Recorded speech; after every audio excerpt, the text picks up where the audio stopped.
Lord, make us instruments of your peace. Where there is hatred, let us sow love. Where there is injury, pardon. Where there is doubt, faith. Where there is despair, hope. Where there is darkness, light. And where there is sadness, joy. O Divine Master, grant that we may not so much seek to be consoled as to console, to be understood as to understand, to be loved as to love. For it is in giving that we receive, it is in pardoning that we are pardoned, and it is in dying that we are born to eternal life. Amen. WESN.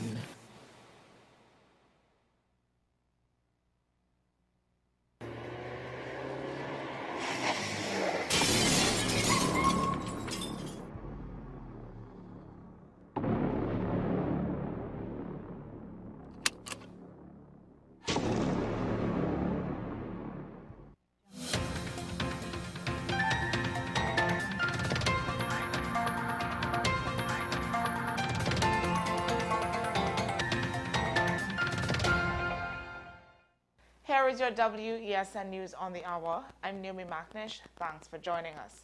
Here are the headlines. Watson Duke says Sandals deal must benefit Tobagonians. Ramadan demands $1 million payments by April 14th for Paria victims. AG reaffirms commitment to constitutional reform. And internationally, Trump tariffs spark global trade turmoil. Now for the details. Roxborough Argyle Assemblyman Watson Duke says any new Sandals resort deal must deliver wins for the brand, the THA, and most importantly, the people of Tobago. Duke was among stakeholders at a high-level meeting with Prime Minister Stuart Young and Sandals CEO Adam Stewart. The resort chain was invited to present a fresh proposal with THA Chief Secretary Fali Augustine, confirming all previous agreements are off the table. Discussions will continue after the April 28th general election. Attorney Prakash Ramada is calling on the government to deliver on its promise of $1 million payments to families affected by the 2022 Paria diving tragedy. Speaking on behalf of the Kirban and Henry families, he urged the Prime Minister to ensure the funds are paid by April 14th, warning that delays during election season could push the matter aside. Ramadan noted that legal teams are working pro bono and said the support could help surviving relatives like Celicia Kirban's daughter, who's struggling to complete her engineering degree in Canada. Attorney General Camille Robinson Regis has reaffirmed the government's commitment to constitutional reform, responding to concerns over outdated laws. In a release, she highlighted that a committee report from July 2024 recommended removing the Savings Law Clause, a colonial holdover. The AG also clarified that Trinidad and Tobago does not fund the Caribbean Court of Justice and that any move to replace the Privy Council as the final appellate court requires bipartisan support in Parliament. Internationally, U.S. President Donald Trump has triggered global concern with sweeping new tariffs on imports, including from China and the EU. The move raises the U.S. tariff rate to its highest in over a century and threatens to spike prices on every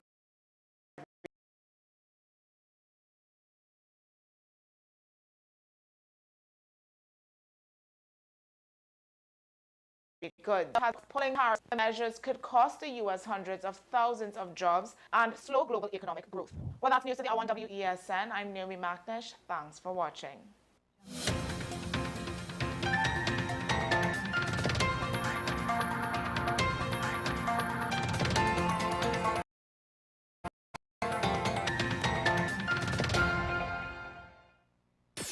WESN.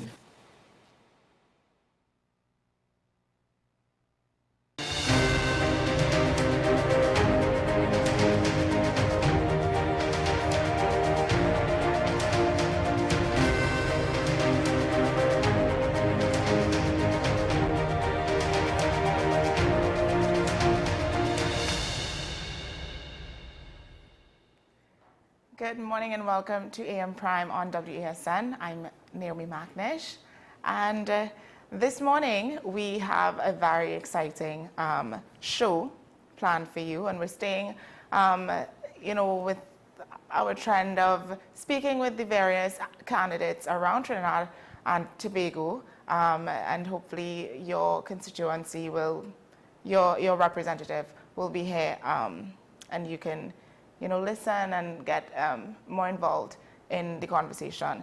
So before we jump into the first interview, however, I just want to remind you that you can find us on our YouTube or Facebook, where you can leave your comments and suggestions for us to engage with you.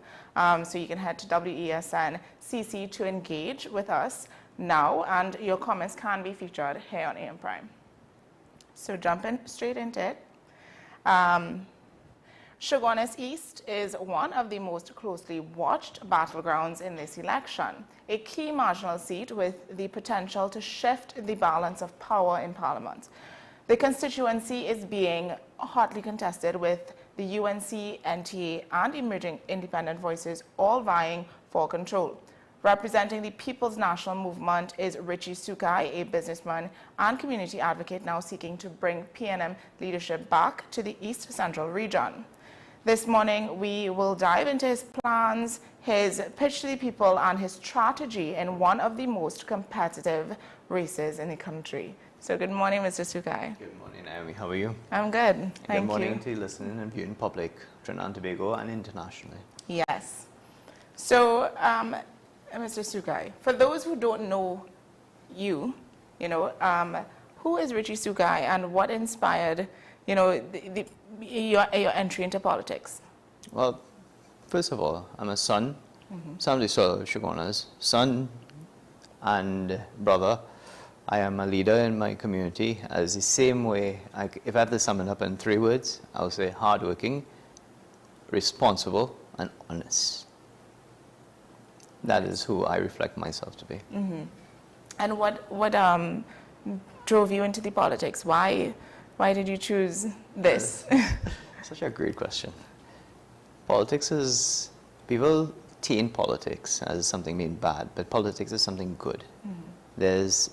Politics is where you can actually lobby for your constituency or your area, or even your group for something different. Is how you say it, what you put forward, and what you do to be able to send your message out to the individuals, to the population, for the betterment of not only just one specific group, but for all. And that is the beauty of politics. When I looked at politics, I knew that this is a vehicle that I can use to bring or uplift the lives of so much in the area and ultimately Trinidad and Tobago. Yeah, understood. So, I mean, how do you feel running for parliamentary incumbency? And how would you describe the energy around the elections this year? The election this year is, I would say, one of the most important elections Trinidad and Tobago has ever faced. Yeah. We're at a turning point. I agree. Yeah, and we're at a turning point. This is where, as a country, we have to make sound decisions of our future. And I tell most people, look at the candidates. Look at what they bring to the table. Look at what they have to offer. Mm-hmm. A lot of people look at party. While it is important to look at party, you have to look at what your candidates are bringing to the table. Whether or not they're able to truly represent you in Parliament. And also, bring some sort of solution to the plight of the people. Continuously, we see the same thing over and over. Traditional areas just going back to where they normally, they normally fall, and whether or not anything ever changes, no, it's always the same.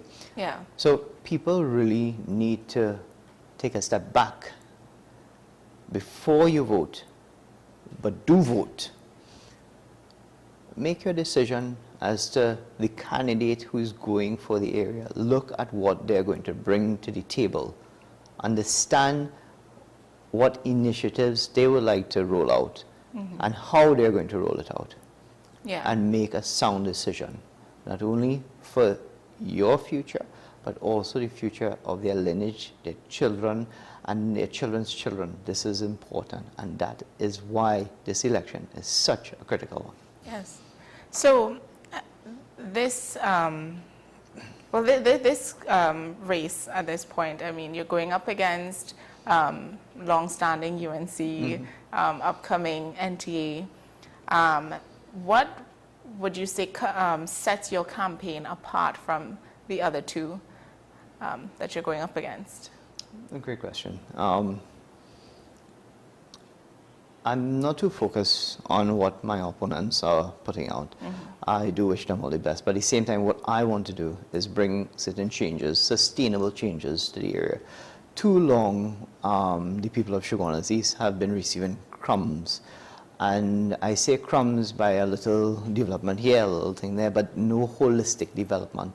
The last time any major holistic development was done within this constituency was within the period of 2007 to 2010, when there was a PNM MP in power, right? And you saw major changes where you had drainage done on a massive scale, roadworks done on a massive scale, and since then, everything has been on a standstill. So it's important, again, for people who want change to understand, look at your candidates, look at what they're going to bring to the table. Is it the same old tricks, or is it something fresh, new? And that's why one of the slogans on my campaign is a fresh start. Ah, okay, that's interesting. So Chaguanas East being a marginal seat, it would imply, well, we know that we can see a lot of political skepticism with voters. These are the voters who are not sure where their loyalty may lie. So how are you working to build genuine trust with the people of Chaguanas East? So it comes back again. I'm a son of the soil. I have went to school in Chaguanas. I have basically lived most of my life in Chaguanas, except when I went to study abroad, but came right back to Chaguanas. My love is in Chaguanas.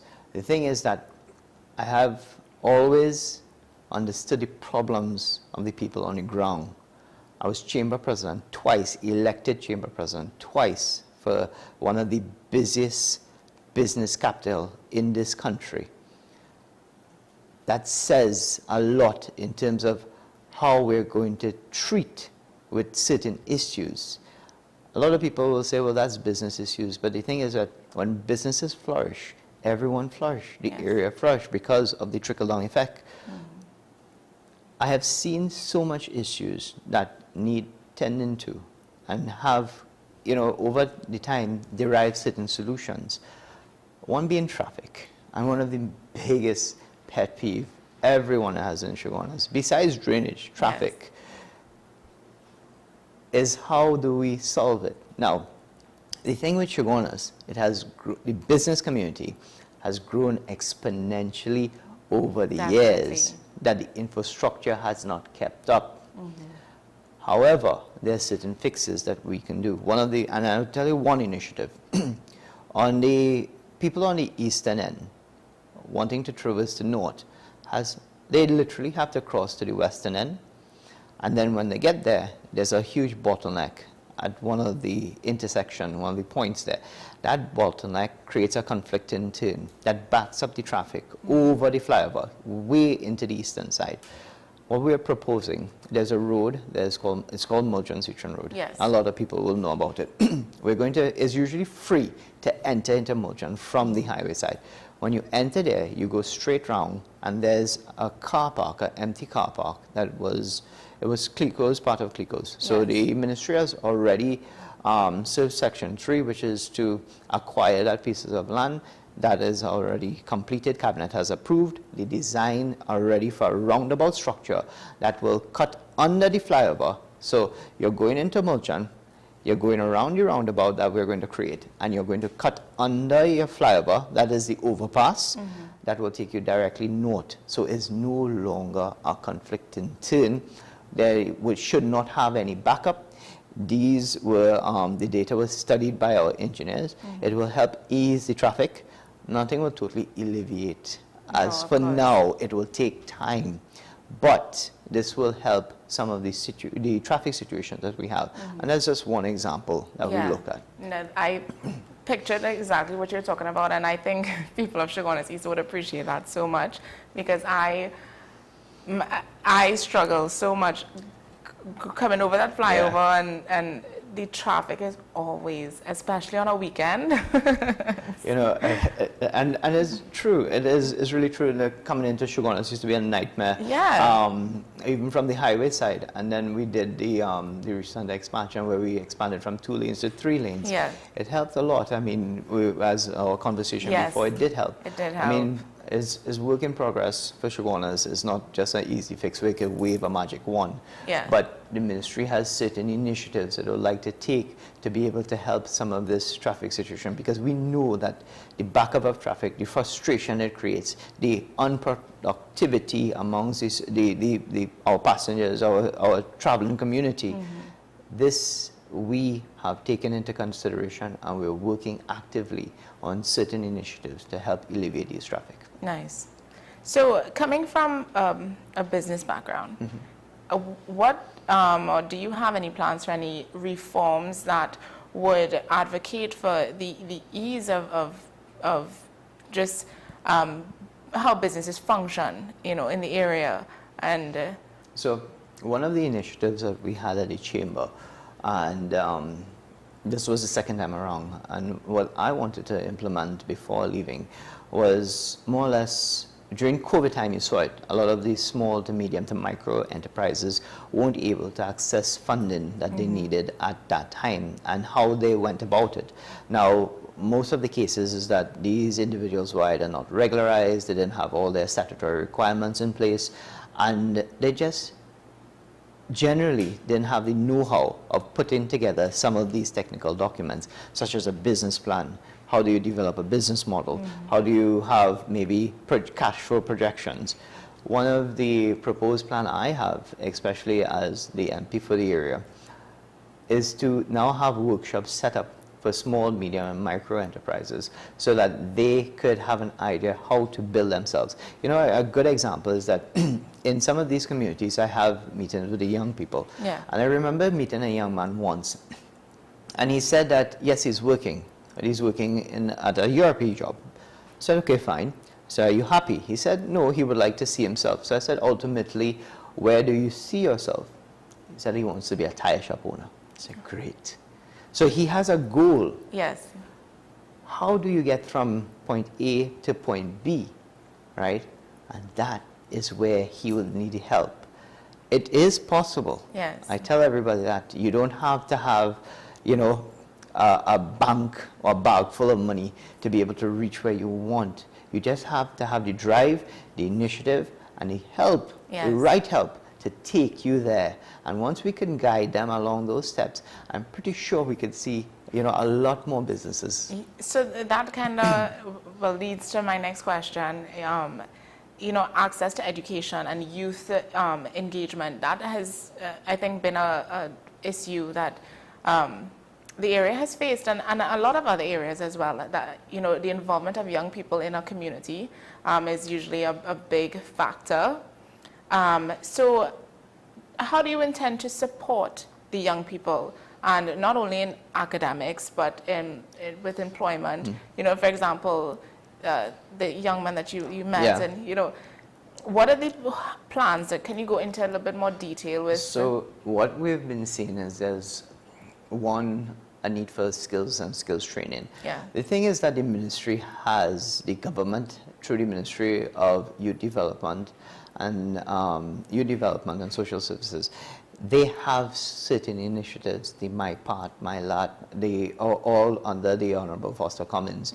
He has a plethora of initiatives to help some of these young individuals to take themselves from where they are and alleviate the situation that they may be in, and elevate themselves to understand, okay, how do I get into business, to become young entrepreneurs?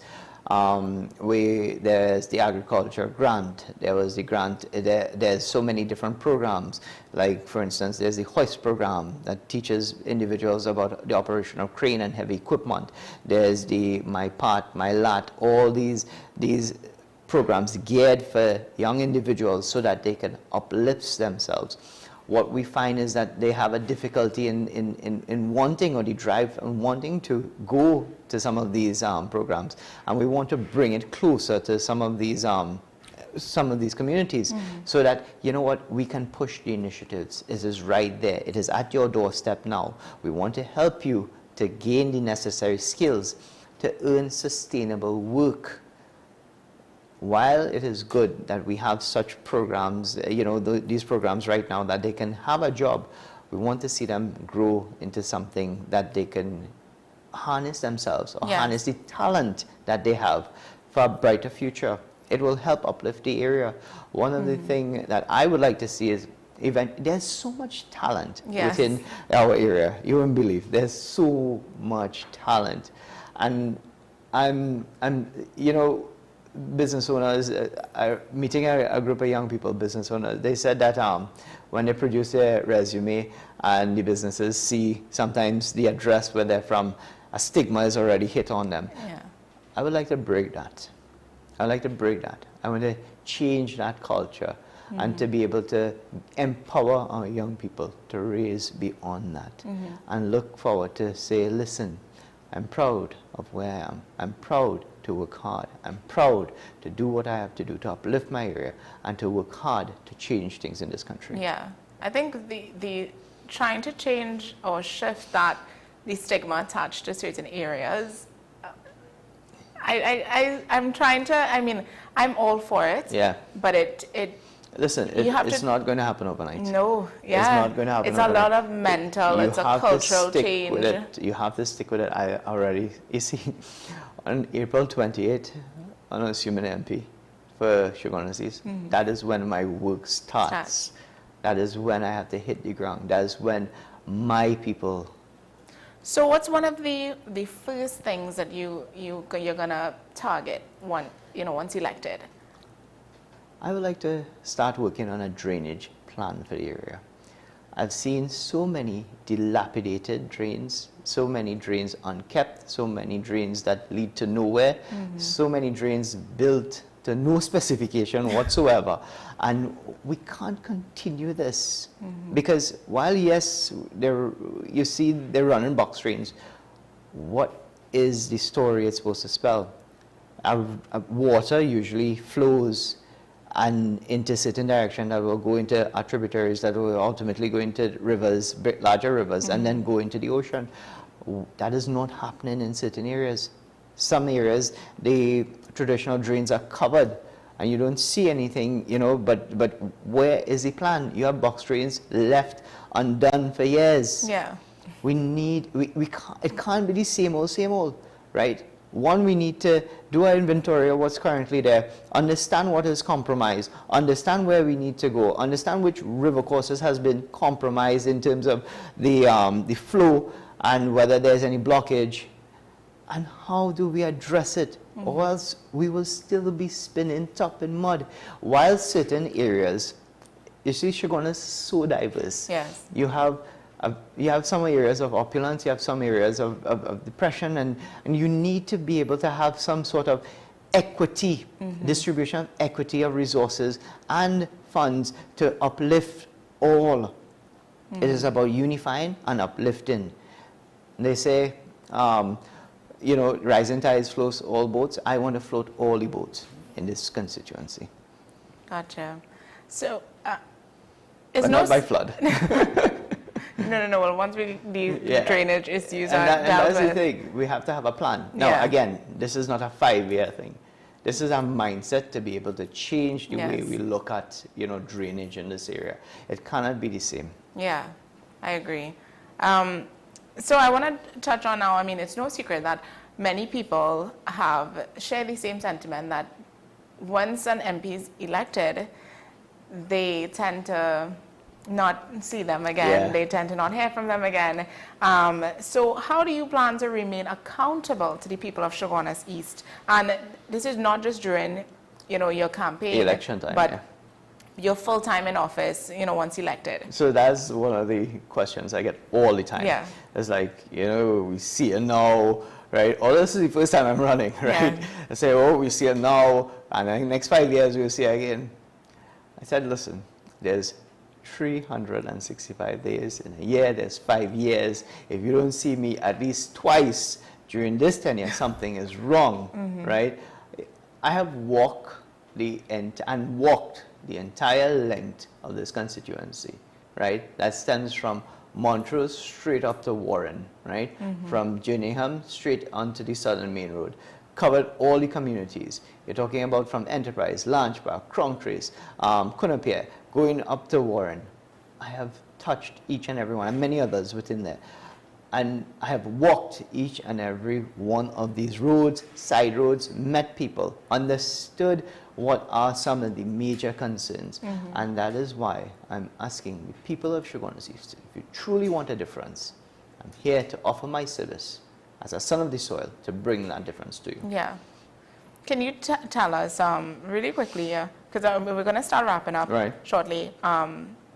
In speaking to these residents, yes, what are some of the issues that they would have shared with you that they're facing? And besides drainage, number one, traffic.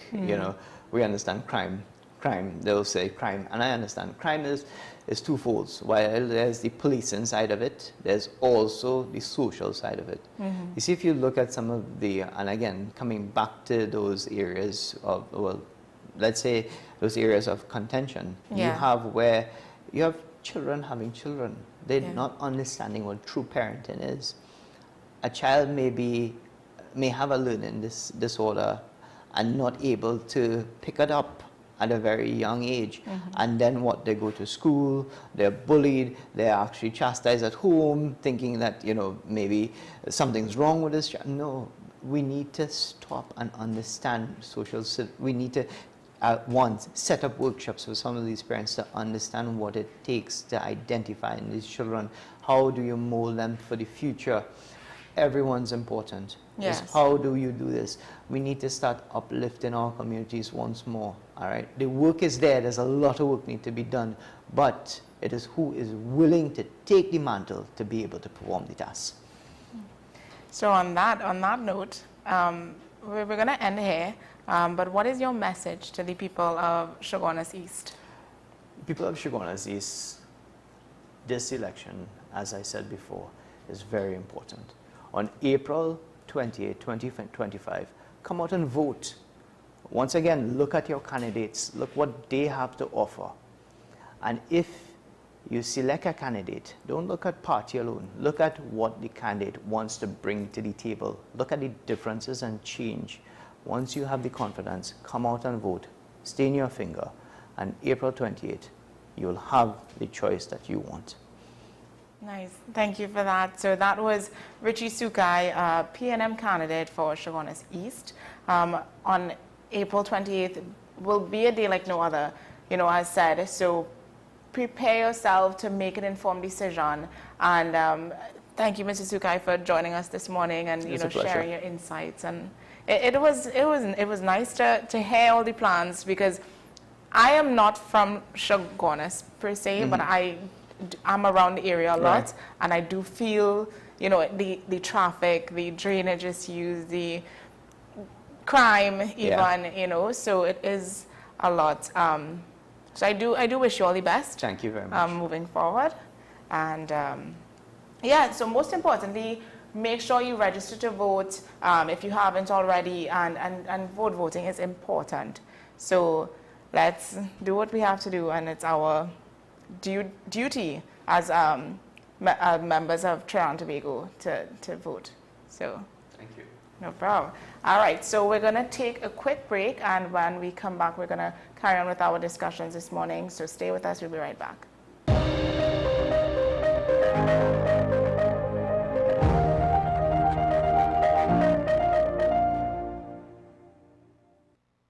Do you need treatment for obesity or any related abdominal procedures? The community hospital now offers minimally invasive laparoscopic surgery done by an American-trained, board-certified surgeon with over 20 years' experience.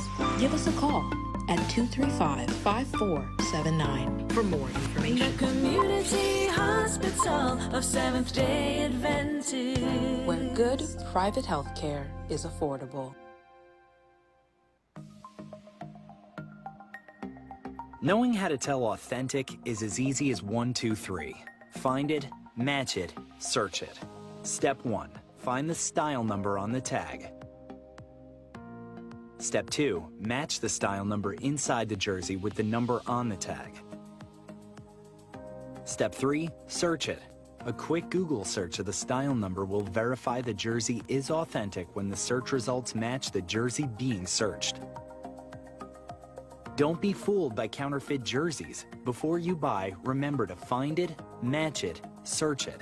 Fan Zone, 2 locations nationwide. Center City Mall, Chaguanas and Movietown, Port of Spain. Nationwide delivery available.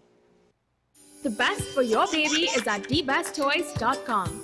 From the best strollers, car seats, baby carriers, high chairs, booster seats, rockers, jumpers and bouncers, walkers, baby blankets, feeding accessories, bathtubs. Visit us in-store at Forces Flagship McLean. Shop online now at thebesttoys.com. Order via call or WhatsApp at 332-BABY. And remember, we have the best toys at the best prices.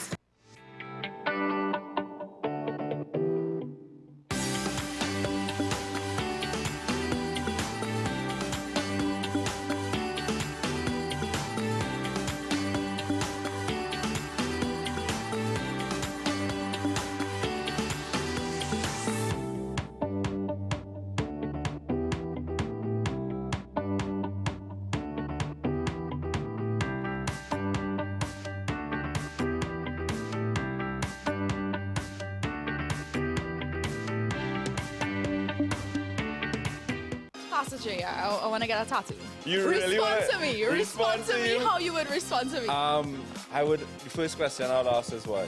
Controversial taboo topics. We get so consumed by church, we forget that we have to live the life of being a Christian outside of the Sunday. Like you say, we think going to a service makes us a Christian. Exactly. Yeah. Right. So we are about to hear the second time Pastor J wanted to take a tattoo. Would have been late last year and early this year. Oh gosh. Hope Unfiltered podcast with Pastor J and Ren. We are tackling the hard-hitting topics, some controversial topics, some topics we sweep under the rug. You don't always have to forgive in a relationship for it to move forward. If it is you are in a situation where you forgive the person, but to the detriment of yourself, what are you really doing? It is very uncommon for somebody in the younger age group to have dementia. Atheists don't not believe. Is that I can't disprove God, but you also can't prove God. So we kind of at a stalemate. We'll focus on the woman who's being the victim, right, or the man who's being the victim. We exclude the children. Folks are trying to study the underlying brain mechanism to figure out how does this particular disorder happen in the brain? How is the brain processing this? Don't worry about AI. Worry about humans working with AI. Are you willing to learn new skills to stay relevant for the future job market? That's the challenge that people are going to struggle with.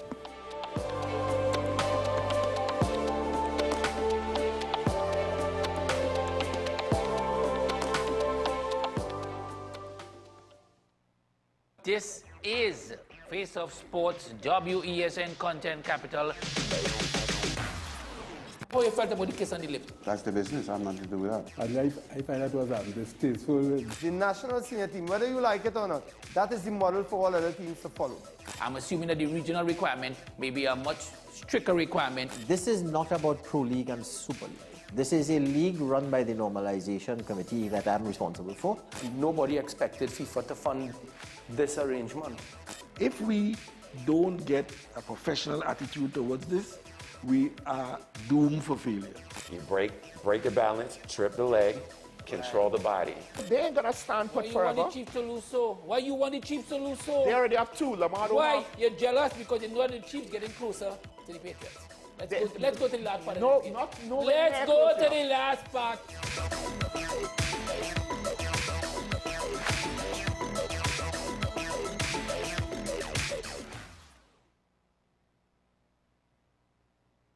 This is 10 questions. I'm Andy Johnson. The distance from where we should be in the world in going forward on our commitments with climate change. The effects of climate change that cannot be accounted for. It's called loss and damage, and we're seeing loss and damage happening so much more in this decade and the previous decade. The principal term there was this question of the corresponding banking issues. That is why we're trying to build capacity with this country here, Trinidad and Tobago, and other countries in the region. Man is not showing any signs of stopping or even slowing down. More than half of the forest in Trinidad is already gone. All the plants and all the animals and all of the nice clean water and fresh air and everything had to be on this planet for humanity to have a chance. We have small change when it comes to countries that can take decisions, and when they speak, the world listens.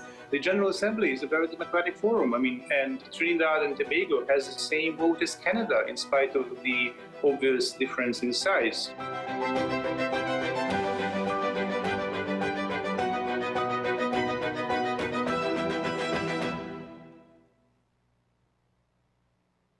You are watching Strictly Legal on WESN Content Capital. Just give an overview of what exactly is that split arrangement.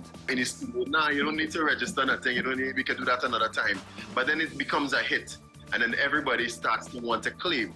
The laws that predate many of the independent countries' constitutions are going to be those colonial laws. We know there are an infinite amount of circumstances that would lead to a murder. I have a great idea and I have a great concept, but until it's actually expressed, it does not become intellectual property. Accomplishments or targets of a forensic accountant is to quantify what may have been lost. We believe we defend criminals and we manipulated the law and we exploited the system. A responsible journalist will reach out to the person who they have the information on for a comment.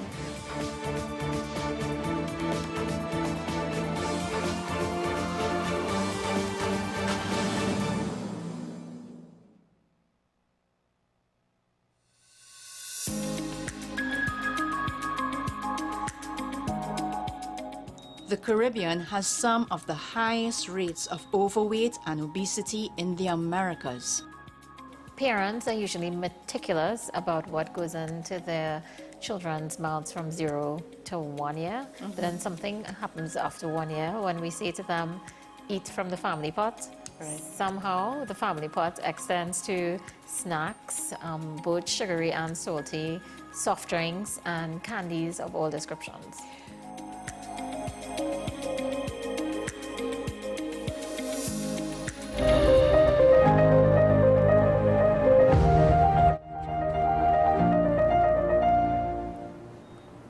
And welcome back to the program this morning. We're jumping straight into our second discussion. A little bit on the political landscape in Trinidad and Tobago as it continues to shift as more candidates step forward ahead of the upcoming general elections. And among them is Ms. Marsha Walker, a former temporary opposition senator and ex-UNC member, who has now joined the National Transformation Alliance to contest the Diego Martin West seat. Walker, who previously ran for local government elections in 2023 under the UNC, has made the bold move to align with the NTA, signaling what the party calls a growing movement for bold leadership and national progress. So joining us this morning is Ms. Marsha Walker to discuss her decision to contest Diego Martin West, her vision for the constituency, and what she believes the NTA offers as an alternative to traditional party politics. Good morning, Ms. Walker. Good morning. Thank you so much for joining us. So, Ms. Walker, seeing as you previously ran in the local government elections under the United National Congress and even served as a temporary opposition senator, what led... I also ran in the general election, the last general election. Right. So, what What would have led you to leave the UNC and join the NTA? Well, I mean, it's been in the media, right? Yes. I have had challenges with and when I say the present leadership, I mean, it's not just limited to Kamala Persad-Bissessar, although she admits that the buck stops with her as the political leader. So for the last, it could be 2 years now, actually, after the local government election, I would have resigned as the coordinator for Diego Martin West. We did have issues where there were persons in the party who had, restraining orders against them, and I felt as though we had not taken a strong position on it. So that was closest to, I want to say, home, because as the Diego Martin West coordinator. So I had resigned as the coordinator. And that was, I mean, I think that's ventilated in the media quite a bit. I have spoken out, I mean, several times. I called on Mrs. Persad-Bissessar to save her legacy, because I do think that whether it be age, whether it be other issues, I think she is being compromised at the moment. And, the Constitution of the United National Congress has not been respected. Right. That is something that, again, I spoke out a lot internally. And, now, well, not now, as I said, the issues with UNC has been well ventilated in the media over the last 2 years, the issue between myself and the UNC. I mean, I think very similar to senior counsel, Mr. Larry Lalla. We spoke out quite a bit, and we tried internal before finally offering resignation. Yeah. That move, your move to the NTA, I mean, that aligns with a trend of political shifts and realignments, because we see that happening quite often currently, people, politicians switching and shifting and going to different parties. So it's not new. But do you think that this kind of signals a change in the political landscape for Trinidad and Tobago? Honestly, it's not new. And it's not new internationally. It's not new in the Westminster system. In fact, many of the persons that you look to, throughout history, they have changed political alliances, because for them and for me, and I can speak for those historically, because it's sort of like 2020 vision, what they were about. But for me in particular, the political party cannot become bigger than the country. We cannot have more allegiance to the political party than to our country. I want to say red, white, and black. Somebody's going to say red is PNM. No, red is Trinidad and Tobago. Yeah. And so red, white, and black must always be priority. It cannot be party over country. It must be country over party, and that is what that's what governs. So, you use the word bold leadership, fearless, and I think that's what it comes down to. People talk about constitutional reform all the time. We talk about proportional representation. For me, there's this old prayer, give me the wisdom to know the difference, to accept the things I cannot change and whatnot. The Constitution is not something that I personally can change. Can we lobby for it? Can we wish?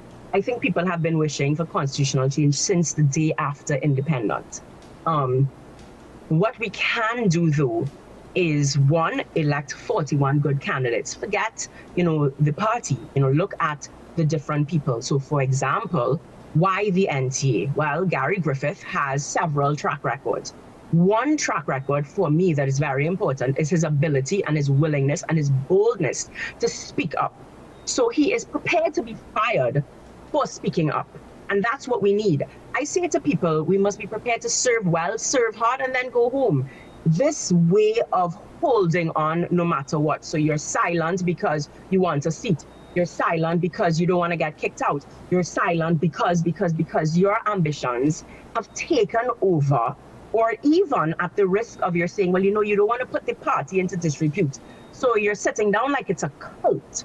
you know, and the only thing needed for evil to prevail is for good people to do nothing, to say nothing, and to just allow it. And I think that that is what the NTA brings. We are people who are not afraid to switch sides. You know, I remember when Nicole Dyer Griffith, you know, she was in the leadership race for COP. And I think if she had been the political leader of COP, we would not have needed NTA. COP might have been the new second party. COP might have been, you know, the opposition today, you know.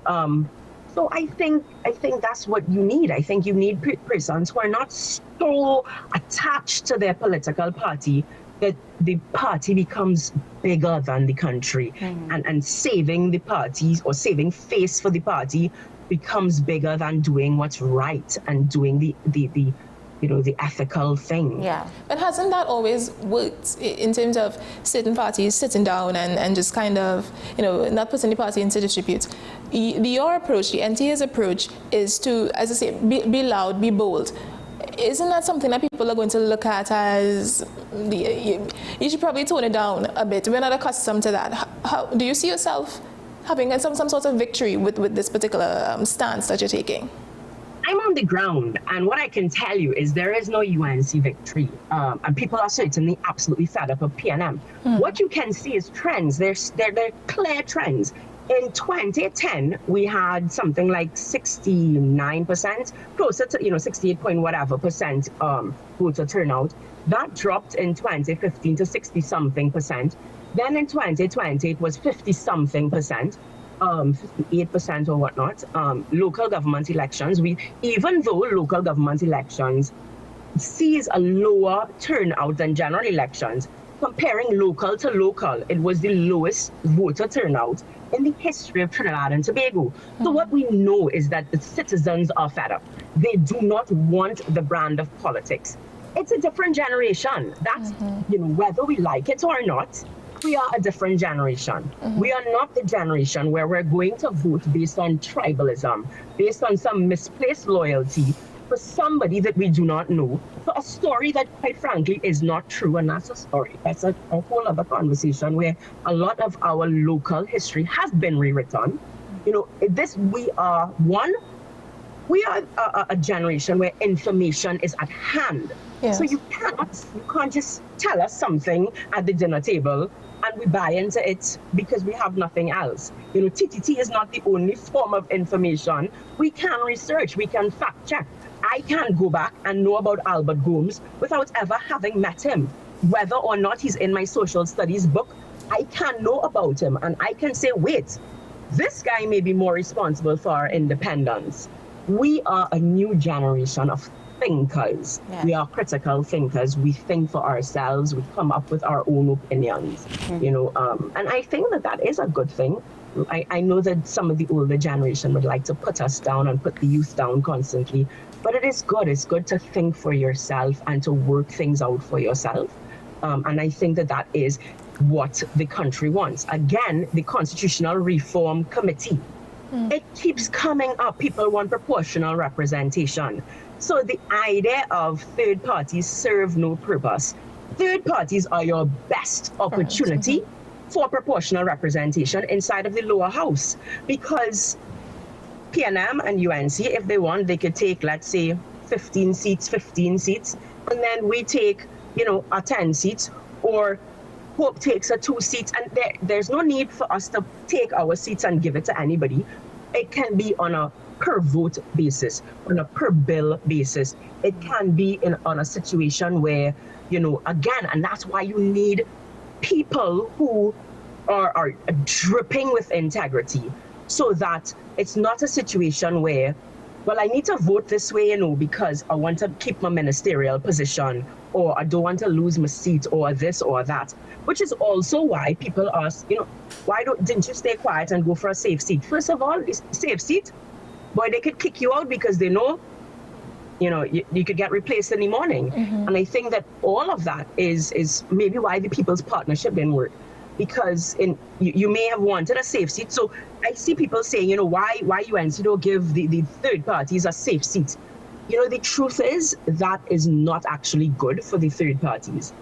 What we need are seats, as I say, that can act as an independent senator, the same way an independent senator can kind of sift through and say, well, I hear what the opposition is saying, I hear what the government is saying, but I think here's a middle ground, or, they're not blinded, or they're not even, if we look at the Westminster system where, you have to toe the party line, then that, I'm not going to fall as part of that, So there is that space for an independent MP, as you were.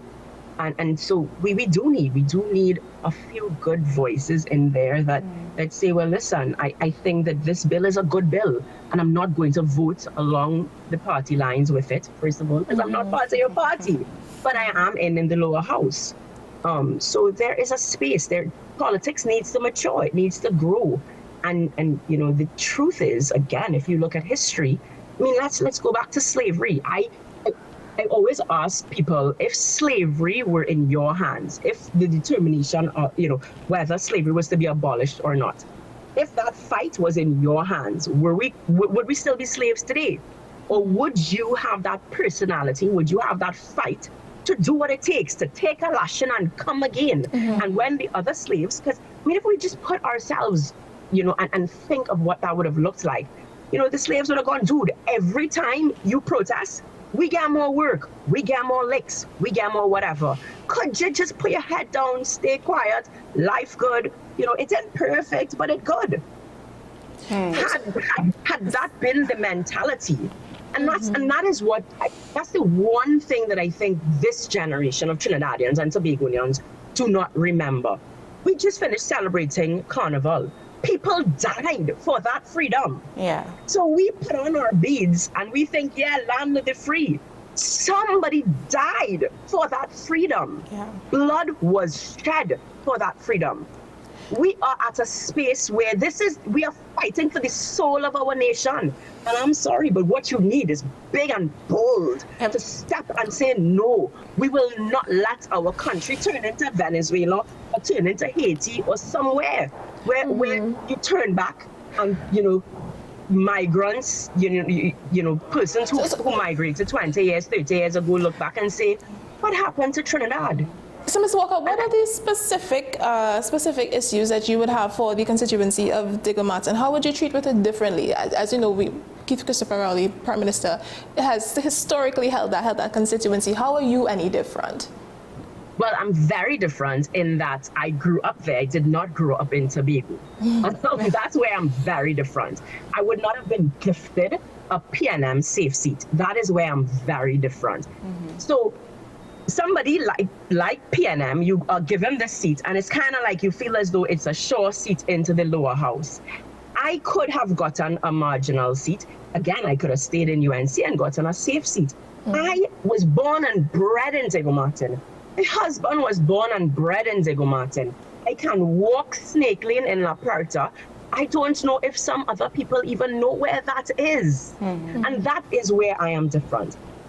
I also think that where I am very different, and this is where I do think I am the perfect candidate for Digicel West in particular. Digicel West is almost like two different countries in a very small space.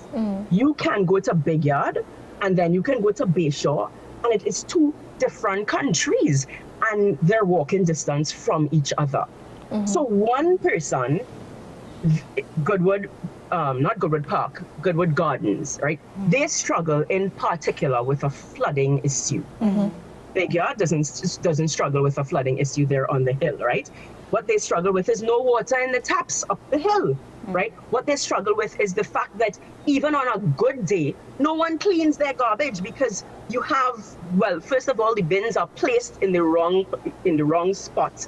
Then the garbage, it certainly just isn't sufficient because you have somewhat 300 homes on one street, and then the main garbage is up the hill. So those at the bottom of the hill do not feel safe. If we remember, a few years ago, there was a shootout in Big Yard, very close to where the bin is, and a little girl lost her life. I mean, her blood ran down my family home's drain. Yes. Do you want me to walk and put my garbage up there? Yes.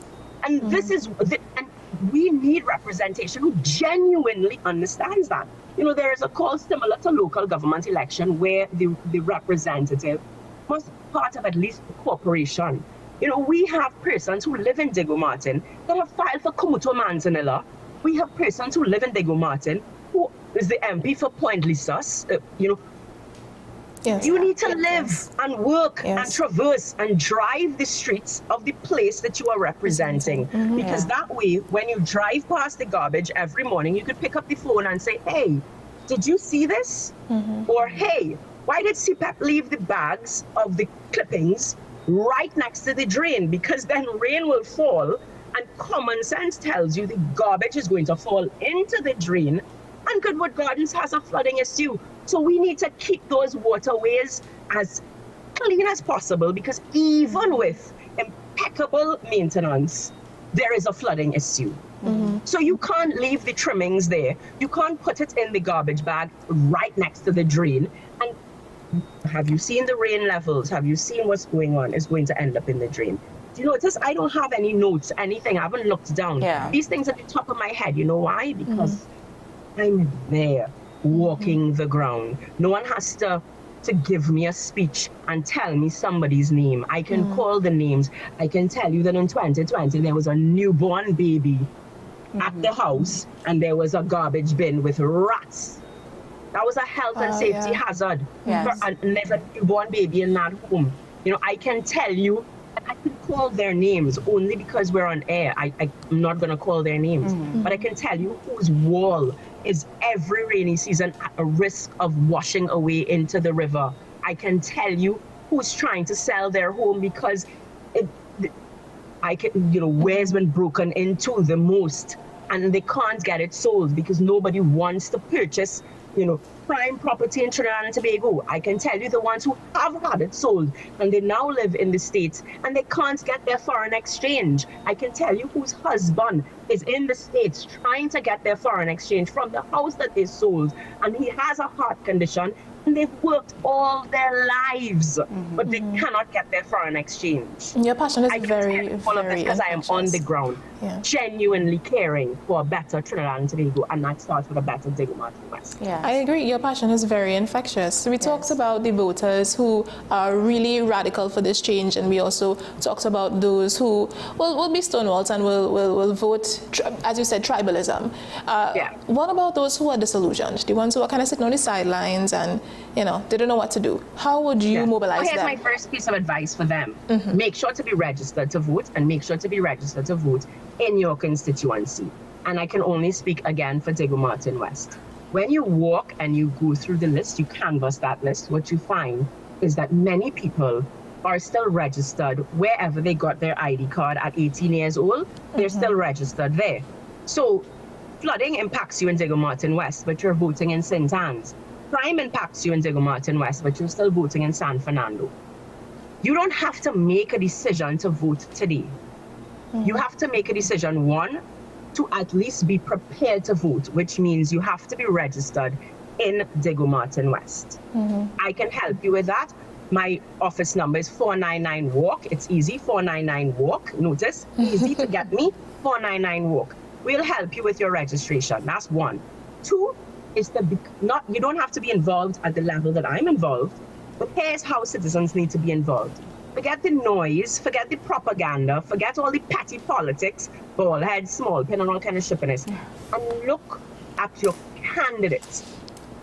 I would even tell you, you could forget the political leader, even though it is important. I do know that it's important because that person has to become the prime minister, right? But let us start with what, you know, it's like building the bottom up. Who is the candidate? So you have Diego Martin West. Go and find out about Hans de Veens. Who is he? What was he doing before he got this, you know, gold spoon?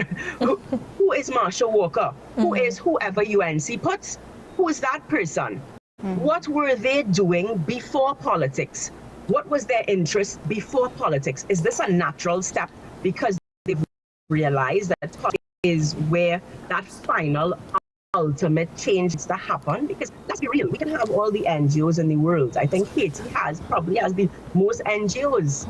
A country that isn't working, what they need are NGOs.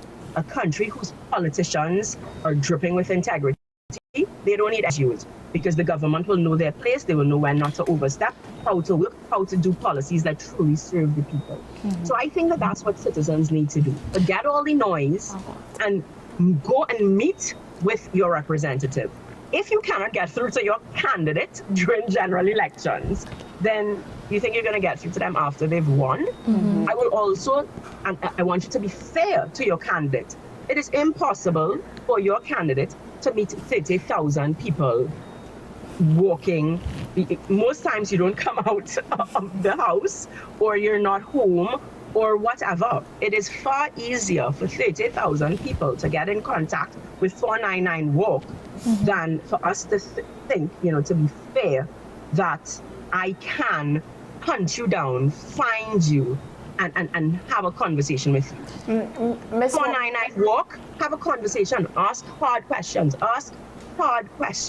So speaking of specific journeys, how has your particular journey prepared you for a role in politics? I tell this story all the time. I wrote a children's book. So before politics, I was an advocate for conscientious parenting. So I had a parenting television show on, another channel, a column and everything. And I'd written a children's book where I told the true story of some people like Keyshawn Walcott. Because again, a lot of times people see the end results. They don't see all the hard work and stuff before. I wanted to tell that story in a children-friendly manner. And so I went to schools from Guayari to Laventille, reading the stories, and I guess that put me front and center with the condition of our education system, the physical infrastructure, the condition. I remember going into Laventille Girls Primary School, and the bathroom is facing the playground. So you open it into the playground, and the bathroom has no lights. So the girls cannot close in the door. They can't close in a door that faces into the playground, and the light is blown, the bulb is blown.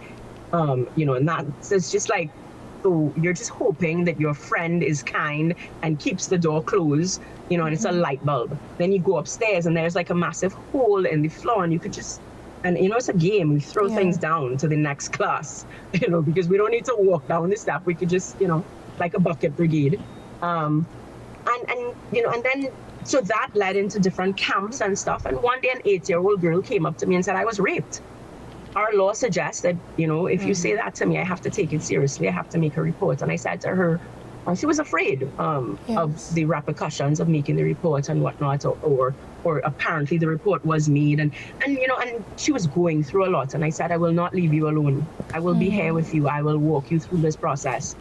And I sat on many committees. I advocated, domestic abuse. I've left my house at midnight with persons calling, and jump in the car and we go and rescue a mother who is, being abused.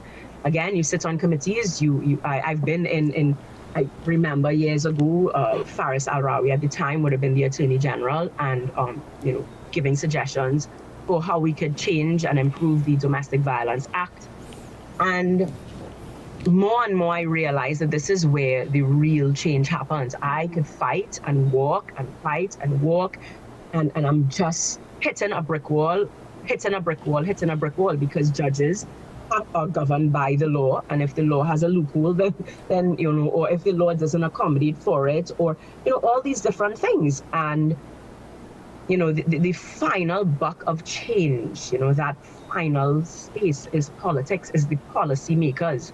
Those persons who go inside of Parliament must be willing to debate, and debate with an open mind, and debate with maturity, and debate with an end result of this is the best legislation to take our country forward. It's not, well, I'm opposing for opposing's sake, or I'm bringing something that I think that's going to just win a vote. It must be from a space of persons who are on the ground, who are not in an ivy tower somewhere. Because sometimes we kind of think, who made this policy? And they're made by people in a suit and tie, and no problem. I'm gonna wear a suit this evening as well for our rally. But they're made by persons who don't seem to be on the ground, who do not seem to remember what they went through. Because I would say Keith Rowley didn't come. He wasn't born rich. He was not born in Goodwood Park. And you kind of think, have you forgotten what life is like? Yeah, I completely understand. I think we actually have to come to an end. Right now we have run out of time. We do appreciate you coming on to share with us, not only your story, but everything that you shared with us. Your passion is very infectious, and I do appreciate it. So, well, that's the point, right? Let's infect some people to come out and vote. We definitely did have a lot more questions for you, but we do have to come to an end. But I mean, for future reference, we would love to invite you back onto the program and continue this conversation. And you can WhatsApp the questions, somehow. Figure it out. Sure. But thank you again for joining us this morning. We do hope you enjoy the rest of your day and all the best. 7 p.m. we're at NTA headquarters. The movement for change has begun. Assembly. 7 p.m. 7 p.m. today. Yes. Great. And if you need a I hope reminder, you guys are going to be there. It's not a party thing, come in red, white, and black, Where is this located? At the corner of Mount Lambert Circular and Eastern Main Road. So, I mean, if you just kind of drive just after Arangwa there's a basketball court. Just around Carib Brewery, just head towards there, and then you'll see, and it's in the car park, so you'll see Maxis, you'll see all the commotion, and you'll know, oh, this is the rally march was talking about. Nice. All right. Thank you so much for that. We do have to take a quick break, and we will be right back. It's Wednesday, so you all know what that means. Stay with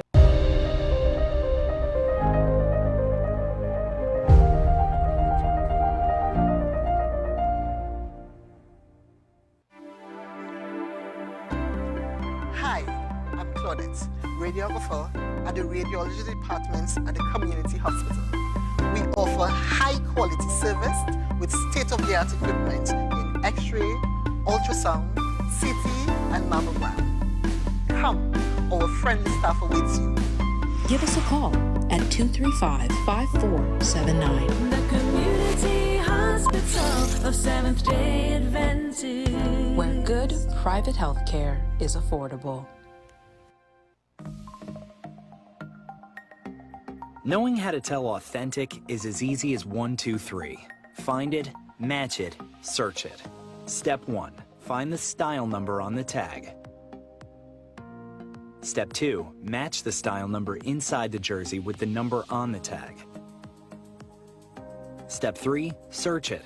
A quick Google search of the style number will verify the jersey is authentic when the search results match the jersey being searched.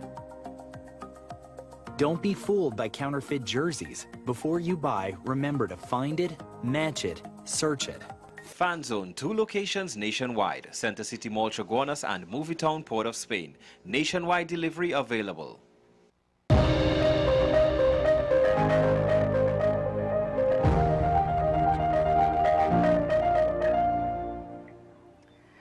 Welcome back to the program this morning. So we're stepping away a little bit from our political discussions this morning, and we're jumping straight into something exciting, something fun. So from the classrooms of Trinidad to the famed streets of the U.S., Chelsea Andel, now known as Sauce the Rapper, is putting Caribbean talent on the global map. Known for her raw rap style and high energy and vibrant performances, she isn't just a lyricist, she's a full-blown entertainer. A trained dancer and a fierce MC, she's staying true to her roots while carving out her own lane in the hip-hop world. So today we're catching up with Chelsea to talk about her journey, the glow-up, and everything in between. So good morning, Chelsea, and welcome to the program. Hi, good morning. Thanks for having me. Of course. So let's start at the beginning. Chelsea, you became Sauce the Rapper, to Chel Sauce. How did that transition happen, and what inspired the name? So it's so funny. In high school, everyone would I don't know, at some random point they started calling me Sauce. And I remember during that time I was trying to figure out like what name I would go by if I was an artist. I was just like, maybe I can go with Sauce because everyone's already calling me Sauce and I'm not sure why. And I thought it had like a good ring to it. I feel like now I'm transitioning more into Chelsea Sauce because I'm trying to merge the two of like also me, Chelsea, and Sauce. I think of Sauce as like it's like the seasoning, the like flavor that God gave me for like my craft and like my talent and stuff like that. Mm-hmm. And actually, recently I was thinking about it. I'm like, if I can abbreviate this, what would I like explain Sauce to be? And I came up with like swag, anointed under crisis influence. So yeah, that's what I'm sticking with. I mean, that's really cool. Your style is unique, and not just musically, but your whole vibe. You know. So, what inspired your sound in all of this? So for my sound, I always like did inspirational type of music. I never planned to it. Oh, that was like always the type of song that came out and something that I like enjoyed doing. I always like to blend a little bit of humor, a little bit of like culture, a little bit of like experiences into it. Mm-hmm. And you know, I take inspiration from like everything and anything in the world. So I feel like that's what like mainly guides my sound. And yeah. So, I mean, you're a dancer as well. Has dance shaped the way you perform or even write in any way? Yes, for sure. I feel like if it wasn't for like dance, it would not have opened that door for like being comfortable on stage. I feel like also with tap dancing, I have this ear for music already. So like writing, I would like hear things like differently already like I would. And with writing, like even when I choreograph, it's like I love storytelling. So even when I write, I try to like go through like a journey when I write and also use metaphor so people can relate and like personalize it to them. Right. So I definitely think it does go hand in hand with each other. And I feel like also when I'm like singing in general, I have to move. Like I can't just stay still. I have to like bust a little 1, 2. Yeah. So when you choreograph your dances, do you follow like a strict model for your performances, or does the music guide you and then the movement follows? Yes, I would definitely say like the music does guide me. Sometimes I would have like a set like concept in mind and I'm like, okay, now I just need like a song to match this vibe. But sometimes I would not have a concept and I would hear a song and I'm like, oh, I can shape like a concept around this song that I just heard. So Yeah. I mean, that's something, it takes true talent to do that, you know, especially something like improv. You know, that's listening to a sound and just being able to move your body is a skill. So I give you full props. I want to know what have been some of the toughest lessons you've learned on this journey so far? You know, what kept you pushing forward when things got hard? Because I just want to say, you know, being a rapper, especially from the Caribbean, I can imagine there will be challenges trying to reach a certain level, or you might have a goal, and it's not always easy, especially, again, being from the Caribbean. So let's talk a little bit about that. No, that's a great question. Actually, I feel like being from the Caribbean and also like being a rapper per se, I feel like I wasn't, because of the type of genre I was doing, it was overlooked, you know. So I did always have that like motivation and push when I'm in the US, because I'm like surrounded with people who also have like you know, could relate to like making music in this genre and stuff like that. I feel like mainly one of the hardships that I don't find is a hardship anymore is like you know, being taken seriously or even being perceived. I feel like once you love your craft, once you're investing in your craft, and once you're true to you, you're always going to have fun in it. The world will just be like, you block the world around you. Like, Yeah. you don't listen to anyone, like their opinions of you, and you don't let it affect you once you're so grounded in your identity and within yourself. The negative like comments, you can use it as like criticism to like push you further, and all of that. Like, it doesn't have to bring you down. I feel like a lot of people think lack of support and lack of support and also like, you know, negative words towards your craft can hinder you, and I've gotten a lot of that. But I'm at a place right now where I'm like, I'm having fun. This is me. This is what I love to do. So it doesn't affect me like it once used to. Yeah. So let's talk a little bit about your music, right? Do you feel that your music has a mission or message? And if so, what are you hoping your listeners walk away with after hearing your work? Yeah, my music definitely has a mission and a message. I feel like, as I said, I started in the beginning with inspirational music, and it was also like, it was always like based off of like my faith in Christ. And I feel like my mission is also to spread the message of the gospel and the word, and for like people to hear that sound as well. And you know, I'm still branching the line between inspirational music and Christian hip hop, but I feel like one takeaway that I do want people to know from this is just be you and do what you love to do. Can you tell us, go into a little bit about your creative process? What is a typical studio session like for you, or is there no such thing? Yeah, I feel like a typical day when I do write, if I'm not freestyling in the shower, I feel like that's the main one. As soon as like I get in the shower, sometimes I would have like music playing and I would just start freestyling. Sometimes when I want to write a song and I'm taking a shower, the song ends up being done.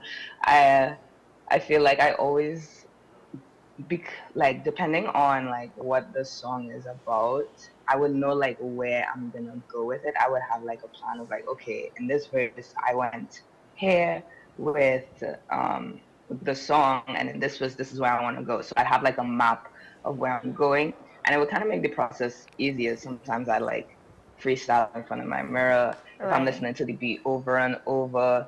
And as I said, I get inspiration from anywhere. Sometimes I'll take a break, I'll like scroll on social media, and then an idea will hit me and I'll be like, wait, and then I start freestyling again. So I feel like it's definitely like taking inspiration from anywhere, being in like a secluded space, and definitely a secluded space. I've never, well, not never, but I prefer to write alone than rather in groups and in front of people. Yeah.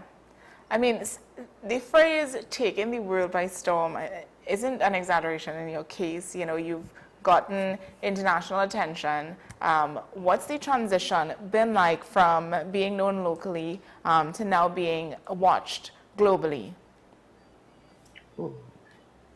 I feel like the transition is definitely different. I still have, you know, my friends who support me in Trinidad, and I feel like they always did. I always had that support from them when I was there. And, you know, now that I moved here and there's like, you know, I surrounded myself with networks and connected with more people here as well, I feel like the two kind of merged in terms of like bringing local and international together. The transition hasn't been like difficult per se. It did take me like a small time to like open up to like understanding the culture here and everything, but it wasn't like discouraging because I feel like everyone here is also chasing like their goals and their dream. They're like hungry for it as well. So at no point did I ever feel like, am I doing too much? Am I? Yeah. But no, I think you like have to do too much to get where you want to be, because everybody Yeah. is gonna do what's best for them. They're gonna do what they need to do to reach the top, and if you have to work hard and push yourself. So Yep. I appreciate that a lot. Have you had any surreal moments, so far, like for example, any potential collabs or DM messages that for performances even that would have been like oh my gosh, like I'm actually doing this? I feel like one that comes to mind, which was like a surreal moment for me, I was part of this educational series and TV show called The Core Workout. And, when I came into the show, my character, so funny, was a dancer as well. So it was easy to like relate to her. So, I was also acting and dancing, kind of dancing in the film. And we were in this van where all like the actors and like the writers and directors, like all crew and cast were in it. And I think they were going through my Instagram and they were like, wait, you make music too? And I'm like, yeah. And they just made this joke. Well, not really a joke, but he just said like a one comment of like, oh, maybe you could write the theme song. And we never it was just like a thought. And then like, I think months later, he was like, I actually do want you to write the theme song for this show. And I was like, wow. They found like a producer, which is a producer I work with now. And I thought that was like so cool because it's like I'm acting, I'm dancing, and I also made the theme song for the show, which is streaming everywhere. Yeah. So that was wow. Can you talk a little bit about your biggest influences in the industry, or in your field, both as a rapper and as a performer or dancer? Oh, yeah, of course. I feel like number one influence, God, Christ. Second to that, with music, I started off being inspired by like Chance the Rapper, Big Sean, Kendrick Lamar, because of like their lyricism and storytelling. Lecrae, I also like how he kind of favors Kendrick in that sense with the lyricism, but it's also like an inspirational gospel Christian rapper as well. With dance, I take a lot of influences from Sean Lou. Yeah, I'm trying to think who's on the top of my mind right now. But yeah, those are like a few to name. That when you said Chance the Rapper, I'm like, oh, there it is. There it is. Saucy Rapper. So that's really cool. That's really cool. So your Trinidadian identity, right? Does it show up in your music or your vibe, especially in an American market that might not fully get the Caribbean experience or culture? How do you bring that forward, or if you bring that forward? Yeah, I've definitely been in the transition of trying to bring it in my music more. I feel like you'd see it definitely in my dancing and the styles that I do. But as I said, yeah, I've been trying to transition into music more, so stay tuned for that. So do people, as a female rapper, do you ever feel boxed in, not just, as a Caribbean rapper, but being female in the industry? I know rap has always been a male-dominated genre. Yeah. But how do you define yourself as an artist? And I know I kind of asked two questions there. No, yeah, it's okay. I feel like, well, in general, as a female artist in like a male-dominated industry, I feel like the first thought that goes through people's mind is, oh, you make music, and once they know that you're a girl, it's like, oh, you have to be good. I never thought about like the perception of what people would think of kind of like me being a female artist. doing rap and stuff like that, it's so funny. When I first started writing music, it wasn't rap. I started writing like R&B, but I transitioned into rap because it was like a way to like express myself. I never saw it as like, oh, it was not my first choice. And then when I got here, I was like, wow, I'm actually having a lot of fun with this. But my identity within, you know, female rapper and artists and stuff like that, I feel like, you know, with being, I feel like once you know, like, you love doing this, like, you don't think about like the main like perceptions of the world, like, oh, she's a male-dominated industry and she's female, she's also Caribbean. You know, I always just thought about like, oh, my craft, me, and how I could bring me to this. Yeah. So you would have mentioned your rap style or your message in your songs to be I guess spiritual based or faith based. I want to get into that a little bit more. You know, just explain to us what exactly or give us some examples of what some of these lyrics might sound like, or the actual message that you're portraying based on this faith-based rap music. Yes, the first one that I ever, well, not the first one I ever wrote, but the first one I ever released, I think, was called Let Your Light Shine.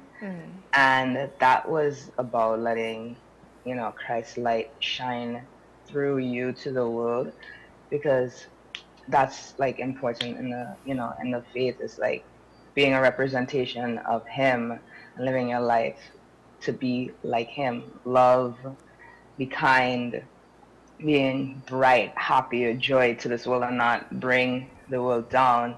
And the chorus for that song is, let your light shine, let your light shine, let your light shine bright. Let your light shine, let your light shine, let the world see that glow. Let your light shine, let your light shine, let your light shine bright. Plant a seed above those haters, yeah. Let them see you grow. And for the core workout, for the director, he was actually saying he wanted something inspirational as well as, it's an educational series, so it had to be like fun, and you know, he wanted to like basic close to like the New York culture as well. And for the core workout, it kind of had like the same message of like all these qualities coming from the core of you, like the core of your heart, core of your soul. And the chorus for the core is, knowledge and power building is beaming from the core. Muscle and hustle driven, my strength is from the core. Brain's not just beauty, yeah, my passion's from the core. I'm lit and legit, my drip is just rooted in the core. And it's like, you know, my drip is rooted in the core, the light that's inside of me, the light from God. Muscle and hustle driven, it's like, can't stop, just keep going, you know. Yeah. Yeah. No, that was really nice. I do think that we have a video that we wanted to. Oh, okay. So we don't have a video, but I was gonna ask you to just like give us a little, you know, teaser or taste of what you do. So if you don't mind, I know we just got a few lines, but can you just give us, you know, a sneak peek into maybe your most recent work? Sure, yeah. So my most recent one is actually the core workout. And as I said, stay tuned for more. But it starts, let's chop it up real quick with a chopped cheese and give me a bev on the side when I'm busting a few moves with my main crew on the block. You know we gon' slide. I got a few thoughts in my headspace, so you def gon' help me decide if I'm feeling all happy, sappy, or a little angry or lit on this fire vibe. We about to get sturdy on my journey, so tell me if you with it. About to learn new things when the bell rings. They gon' wonder how I did it. Not just street smart in my brains, not just hopping on and off trains. This that wisdom lane, that humble fame. Only copping dubs in this game, cause it's from the core. Knowledge knowledge and power building is beaming from the core. Muscle and hustle driven, my strength is from the core. Brains not just beauty, bozo, my passions from the core. I'm lit and legit, my drip is just rooted in the core. I got knowledge, I'm a scholar, my knowledge from the core. I got muscles, I be flexing, my muscles from the core. I got beauty, I'm so pretty, my beauty's from the core. I'm so lit, I bet you wish that your drip is from the core. That was awesome. I love the positivity that's behind your music, and it was. You didn't even have music in the background, but I was moving. You know, I felt the rhythm, the beats. It was really nice. We do have to come to a close, but before we close, I just want to let everybody know, you know, where we can find you on social media, and where we can find your songs as well, and anybody who wants to have a look. And of course, on all platforms, all social media is Chels Sauce, so that's CHELSSAUCE, and my music's under Sauce the Rapper on all platforms as well. Nice. All right, so all platforms meaning TikTok? Oh, sure. Yes. TikTok, Instagram, YouTube, Twitter, and for Sauce the Rappers, Spotify, Apple Music, YouTube Music, Pandora, all of that. Okay, cool, nice. Well, thank you so much, Chelsea, for joining me on the program this morning, and you know, sharing what you do, sharing your music. I think this was a nice change to switch up the show this morning, you know, with your positivity. So I do hope you enjoy the rest of your day, and I wish you all the best moving forward in your musical career. Thank you so much, and thank you for having me as well. Of course, anytime. All right, so we are coming to a close this morning. I'm going to leave you with this quote. The future we dream of won't be handed to us. We have to build it voice by voice, step by step, and heart by heart. That is a quote by Unknown. So, as always, remember that you can find us on our YouTube or Facebook, where you can leave your comments and suggestions for us to engage with you. Head to WESN CC to engage with us now, and your comments can be featured on AM Prime next time. So thank you again, and I just want to thank the guys behind the scenes, Burke and Mael, for being with us every morning and making sure that we have a good show for you all viewing. So I will see you back again tomorrow morning. Have a great day. Stay safe, stay inspired. Bye-bye.